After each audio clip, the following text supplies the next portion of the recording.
તો Gujarat cyber centre of એક્સેલન્સને મળી મોટી સફળતા। સાયબર સ્લેવરી રેકેટનો મુખ્ય સૂત્રધાર નીલ પુરોહિતની ધરપકડ। ધ ઘોસ્ટ નામથી આંતરરાષ્ટ્રીય સાયબર સ્લેવરી રેકેટ ચલાવતો હતો। માનવ તસ્કરી અને સાયબર ક્રાઇમના ગંભીર ગુનાનો પર્દાફાશ થયો છે। હર્ષ સંઘવીએ કહ્યું, સાયબર સેન્ટર ઓફ એક્સેલન્સે મોટું નેટવર્ક તોડ્યું છે। આરોપી નીલ પુરોહિત ભારતીય યુવાનોની સપ્લાય કરતો હતો। આરોપી ભરતી, ટ્રાફિકિંગ, રૂટ્સ અને ક્રોસ બોર્ડર કનેક્શનનું નિયંત્રણ કરતો। દેશભરમાં 126થી વધારે એજન્ટ ગોઠવાયા હતા। મ્યાનમારમાં કે પાર્કમાં ચલાવતો હતો નેટવર્ક।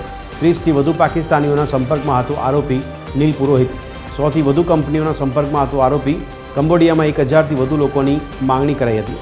તો આરોપીએ લોકોને સપ્લાયની પણ બાંહેધરી આપી હતી। આરોપી વ્યક્તિ દીઠ $2,000 થી $4,500 કમિશન લેતો હતો। આરોપી નીલ પુરોહિતના 14 દિવસના રિમાન્ડ મંજૂર કરાયા છે।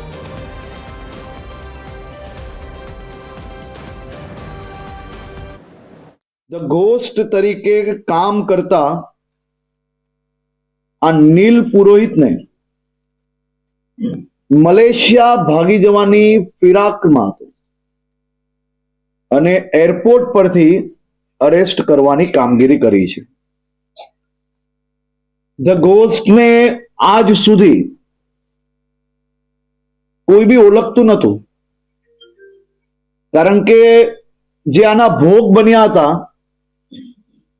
એ કોઈ બી ધ ઘોસ્ટને નીલ પુરોહિત તરીકે ઓળખતું નહોતું।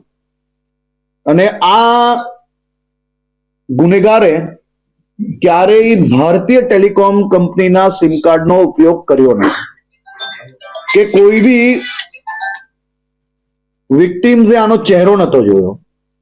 એટલે છેલ્લા અનેક વખતથી આ એક પછી એક ષડયંત્ર રચવામાં એને સફળતા મળતી।